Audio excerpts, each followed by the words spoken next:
This is Democracy Now!, democracynow.org. I'm Amy Goodman with Juan Gonzalez. Monday marked the first day on the job for the newly installed editor-in-chief of CBS News, Bari Weiss, after she sold her right-wing digital media outlet, The Free Press, to CBS's parent company, Paramount Skydance, for an astounding $150 million. Weiss is a former New York Times opinion writer who resigned in 2020, founded The Free Press, which is backed by prominent Silicon Valley venture capitalists and has been widely criticized for its commentary on Gaza, including a piece headlined "The Gaza Famine Myth," which questioned famine conditions in the besieged territory caused by Israel's assault and blockade. In her new role, Weiss will report to Trump ally, Paramount CEO David Ellison, who took control of Paramount through the merger with his company, Skydance Media. David is the son of one of the richest men in the world, recently declared the richest for a little bit, billionaire Larry Ellison, executive chair of Oracle, who Trump has proposed to make part owner of TikTok. The Ellison family is also set to make a bid for CNN's parent company, Warner Brothers Discovery, which would also include owning, for example, HBO. This all comes after the parent company of CBS News agreed in June to settle a $20 billion lawsuit brought by Trump, who objected to how CBS's News' 60 Minutes edited an interview with Kamala Harris. Paramount board chair and controlling shareholder Shari Redstone reportedly sought the settlement to ensure the Federal Communications Commission, the FCC, approved Paramount's bid to merge with Skydance Media. CBS also canceled The Late Show with Stephen Colbert starting next May after Colbert called the settlement a big, fat bribe. From all of this, we're joined by David Cleon, columnist for The Nation, contributing editor at Jewish Currents. His piece for The Guardian is headlined, "Disgruntled NYT Journalist to Anti-Woke Power Grab. How far can Bari Weiss go?" David, welcome to Democracy Now! Thanks for joining us from Brooklyn. Why don't you start off by laying out the Ellison empire and then the significance of them installing Bari Weiss as head of CBS News? Well, thanks for having me, Amy. So Larry Ellison, who briefly at least was the richest person in the world in the last month or so, he was at least briefly ahead of Elon Musk. His son, David Ellison, is less is known about him, but he's a rising power in media. He founded Skydance, which is now merged with Paramount. Paramount, in addition to Paramount Hollywood Studios, owns CBS, obviously. It owns Viacom, which is Comedy Central and MTV. So it's a huge empire, and by all reports, Ellison is currently looking to acquire Warner Brothers and Discovery, which would give him control of CNN and HBO. So we're talking about an unprecedented level of media consolidation by an unprecedented level of wealth. Larry Ellison is a known Trump supporter. David Ellison is at least suspected to be, and both are known to be extremely fervent supporters of Israel. And David Ellison has gotten very close with Bari Weiss, who is very well known for being a fervent supporter of Israel, going back to her days at Columbia University 20 years ago, where she and I were both undergraduates at the same time, and where she gained a national reputation, even as an undergraduate, for campaigns she was running against Arab and Muslim professors there, who she and other students saw as too critical of Israel and as ideologically motivated in the classroom. Bari has presented herself as a champion of free speech, and I would say that her publication, The Free Press, claims to be centrally founded around free speech. But in reality, she has a 20-year history of suppressing speech that she finds objectionable, especially when it's speech championing the rights of Palestinians and criticizing the state of Israel. And the Free Press has been centrally involved in that. So with her becoming not so much the formal head of CBS News as Ellison's kind of personal enforcer outside the normal chain of command within the organization, it remains to be seen what she'll actually do, but many people, including me, are concerned that she will enforce a right-leaning ideology on the whole network, and probably particularly on Israel coverage, where CBS has sometimes gone outside the bounds of what someone like Weiss would approve of, or for that matter, what Shari Redstone, the previous owner, had approved of. And could you talk about the free press? Most people around the country have never heard of it.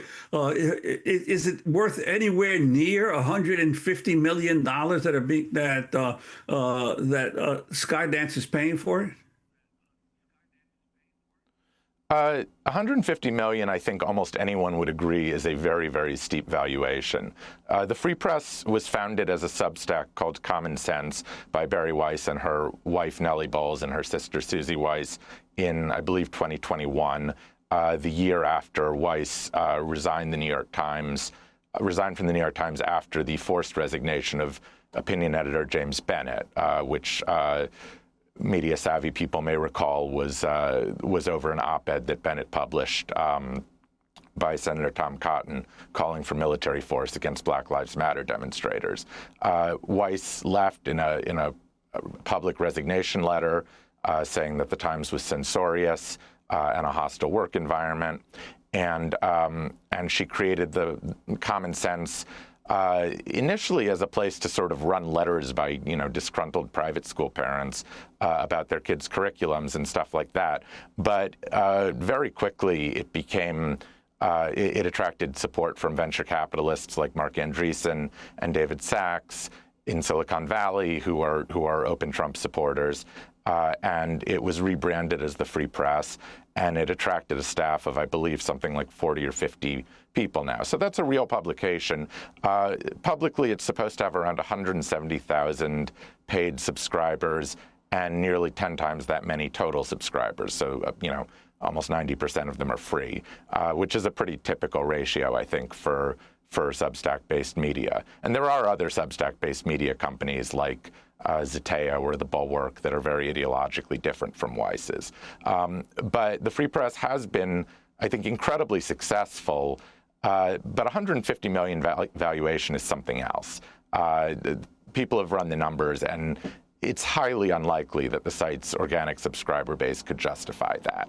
And given that the Ellisons have, for all intents and purposes, infinite money, and 150 million is pocket change for them, it's widely understood, I think, or should be widely understood, that this is an ideological power play by them. This is about turning Bari Weiss it's about elevating her political ideology over one of the most important and storied news brands in the United States.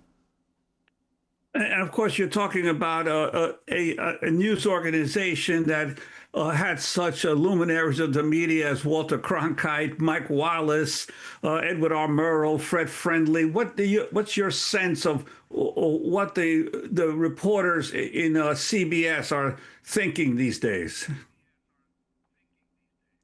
Well, there have been numerous reports, always anonymously sourced, in which longtime CBS News insiders express panic and alarm. The general perception, some of it is ideological. Some of them think that, Weiss is a propagandist, which she certainly is, for Israel and for the right. But there's also concerns about her expertise or her experience. Weiss is 41 years old, same age as me. She has never worked in TV news before. She has never managed anything on that scale. Granted, as I said, she won't technically be managing. At least that's the impression I get from the reporting. She'll be picking select battles and interfering with the day-to-day work, which is run by a longtime media exec named Tom Zebrowski.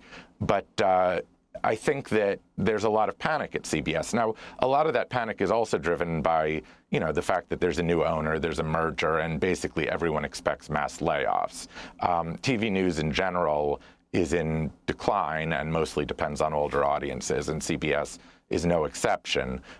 So I think savvy industry observers think that Weiss has maybe been brought on to manage the decline of CBS, I would think, by purging voices that she and Ellison would disapprove of, and maybe bringing in voices they would approve of, but overall reducing its value as a news-gathering organization. A certainly it seems that many A CBS correspondent told The Independent, the fact that we don't have money to pay journalists, but we have money to pay Bari Weiss between $100 and $200 million is indicative of what the Ellisons' true goal here is.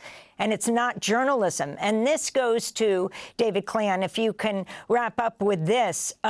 The significance of the role of Larry Ellison, this decades-long history of the Republican Party, frequented Trump's Mar-a-Lago for dinners, has met Trump in the Oval Office, also an ally of Israeli Prime Minister Netanyahu, donating money to Israel's military through the nonprofit Friends of the Israel Defense Forces.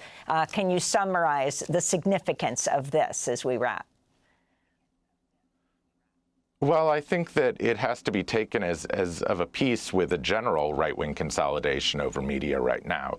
I actually we would be remiss not to mention that Ellison and some of the venture capitalists who have backed Weiss, like Andreessen, are part of an effort to take over TikTok in the United States. TikTok, of course, is a Chinese social media platform that is wildly popular with younger Americans and has been particularly important for promoting pro-Palestinian viewpoints, and is perceived by Israel and by many people in the U.S. government as being responsible for why so many young Americans are turning against Israel. Of course, while that may be true to an extent, the real reason Americans are turning against Israel is because Israel is committing a genocide and is pretty unapologetic about doing so. But I think there's a hope from Netanyahu to Trump's people to Ellison and Weiss that by controlling TikTok in the United States, they can probably skew the algorithm more toward Israeli Hasbroist propaganda. And I'm skeptical that will work, at least for changing entrenched opinions about Israel. But I think it's clearly part of the play here. We want to thank you, David Cleon, for being with us, columnist for The Nation and contributing editor at Jewish Currents. His piece for The Guardian, published last month, will link to disgruntled NYT journalist to anti-woke power grab, How Far Can Bari Weiss Go? Thanks for watching Democracy Now! On YouTube. Subscribe to the channel and turn on notifications to make sure you never miss a video. And for more of our audience-supported journalism, go to democracynow.org, where you can download our news app, sign up for our newsletter, subscribe to the daily podcast, and so much more.